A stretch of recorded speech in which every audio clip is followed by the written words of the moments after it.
Miłość po islamsku, moi drodzy. Chciałem przedstawić takich 6 rzeczy na temat relacji damsko-męskich w islamie. Po pierwsze, czy istnieje słaba płeć? No, wbrew temu, co często myśli się na Zachodzie, rola kobiety w małżeństwie u Arabów, u muzułmanów niekoniecznie jest podrzędna. Po pierwsze, jej pozycja jest uzależniona od jej pochodzenia. Jeśli żona pochodzi z dobrze usytuowanego rodu, lepiej niż mąż usytuowanego rodu i ma za sobą bardzo potężny, wpływowy klan.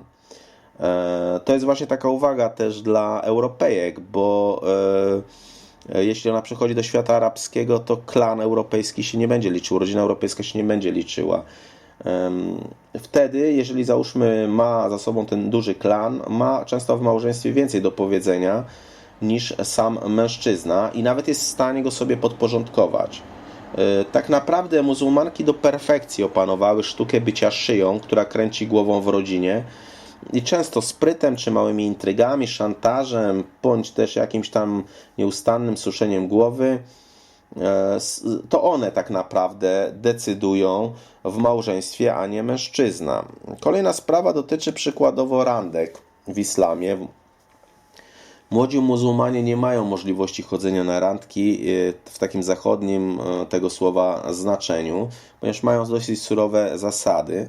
W Zatoce Perskiej często stojąca na światłach kobieta przykłada do szyby samochodu telefon z wyświetlonym swoim numerem tak, aby interesujący ją mężczyzna w samochodzie mógł spisać numer. I w ten sposób następuje taki SMS-owy romans. Dziewczyny często mają jedną oficjalną komórkę, którą pokazują ojcu, oraz drugą, którą właśnie wykorzystują do tego typu celów. Także świat randek też jest dosyć oryginalny. Trzecia kwestia dotyczy właśnie seksualności. Zarówno religia, jak i tradycje mówią, że seks służący zaspokojeniu obojga partnerów jest w małżeństwie bardzo ważny. Satysfakcja partnera jest uważana za dobry uczynek w sensie religijnym, a kiepski seks może być powodem do rozwodu. Także z inicjatywy kobiety, żeby była sprawa jasna. Uważa się, że szczyt seksualnej rozkoszy jest przedsmakiem raju, dlatego należy do niego stale dążyć.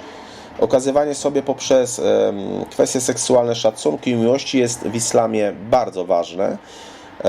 Między innymi z tego powodu też seks przedmałżeński w islamie jest zakazany, bo nie powinno się sprowadzać go do fizycznego zaspokojenia i nie wolno drugiej osoby traktować przedmiotowo. Tak jest w teorii, w praktyce często jest inaczej.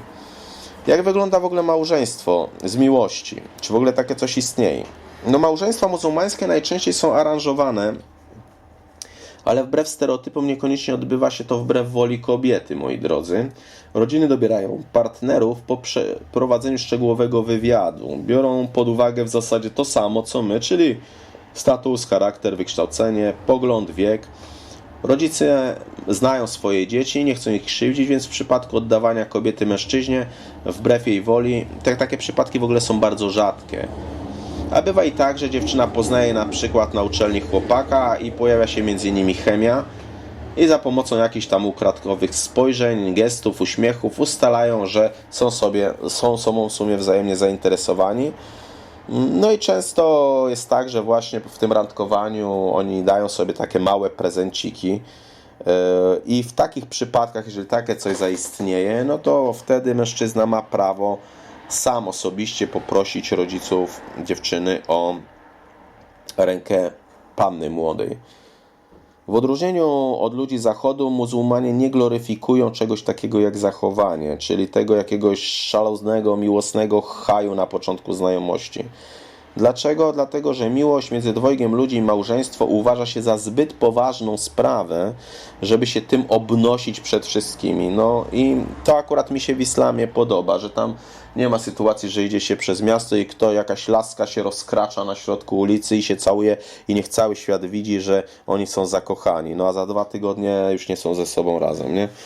Ale to jest taki głupi zachód moim zdaniem, który obnosi się z wszystkim. Ale moi drodzy, żeby była ciekawa sprawa, w małżeństwie z kolei przykłada się bardzo dużą uwagę do wzajemnego szacunku i do miłości. Muzułmanie widzą połączenie kobiet i mężczyzny jako coś doskonałego. Człowiek jest w pewnym sensie sam z siebie niepełny, dopóki nie wejdzie w związek małżeński, bo do niego został stworzony, moi drodzy. Tak naucza przede wszystkim islam. Pytanie, czy muzułmanie naprawdę są od nas inni, czy tak naprawdę się bardzo różnią?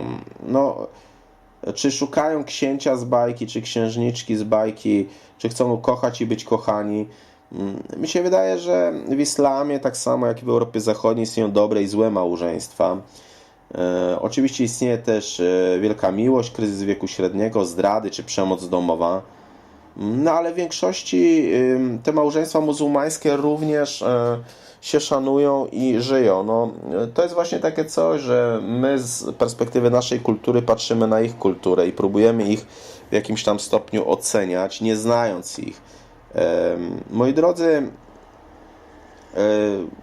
a najpierw mi się wydaje, należy poznać kulturę i co daną kulturą rządzi, czy daną religią rządzi, a dopiero potem brać do oceniania się, zabierać.